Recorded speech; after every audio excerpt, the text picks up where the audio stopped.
ಕಳಸಾ ತಾಲೂಕಿನ ಮಾವಿನಕೆರೆ ಗ್ರಾಮ ವ್ಯಾಪ್ತಿಗೆ ಬರುವ ತಾರಿಕೊಂಡ ನಿವಾಸಿಗಳಾದ ಉಮಾ ರಮೇಶ್ ಅವರ ಮನೆ ಗಾಳಿ ಮಳೆಗೆ ಕುಸಿದು ಹೋಗಿದ್ದು, ವಿಷಯ ತಿಳಿದ ಕೂಡಲೇ ನಮ್ಮ ನ್ಯೂಸ್ ಕರ್ನಾಟಕ ಸ್ಥಳಕ್ಕೆ ಭೇಟಿ ನೀಡಿ ವರದಿ ಮಾಡಿತ್ತು. ನ್ಯೂಸ್ ಕರ್ನಾಟಕ ವರದಿಯ ಬೆನ್ನಲ್ಲೇ ಎಚ್ಚೆತ್ತುಕೊಂಡ ಅಧಿಕಾರಿಗಳು ಇಂದು ಹಳುವಳ್ಳಿ ತಾರಿಕೊಂಡಕ್ಕೆ ಕಳಸಾ ತಹಶೀಲ್ದಾರ್ ಬಸವರಾಜ್ ಮತ್ತು ವಿಎ ಪ್ರಸನ್ನಕುಮಾರ್ ಅವರು ಇಂದು ಭೇಟಿ ನೀಡಿ ಸೂಕ್ತ ಪರಿಹಾರ ನೀಡುವುದಾಗಿ ಕಳಸಾ ತಹಶೀಲ್ದಾರ್ ಬಸವರಾಜ್ ಭರವಸೆ ನೀಡಿದರು.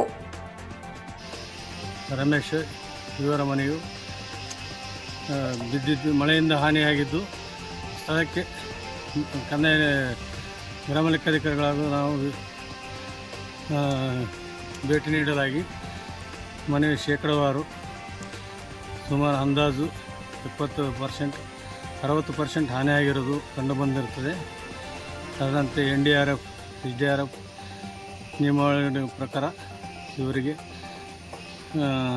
ಸಂಬಂಧಪಟ್ಟ ಇಂಜಿನಿಯರ್ ಕಡೆಯಿಂದ ಶೇಕಡಾವಾರು ಹಾನಿಯಾದ ಬಗ್ಗೆ ವರದಿ ತೆಗೆದುಕೊಂಡು ಕೂಡಲೇ ಪರಿಹಾರ ವಿತರಣೆ ಮಾಡಲಾಗುವುದು.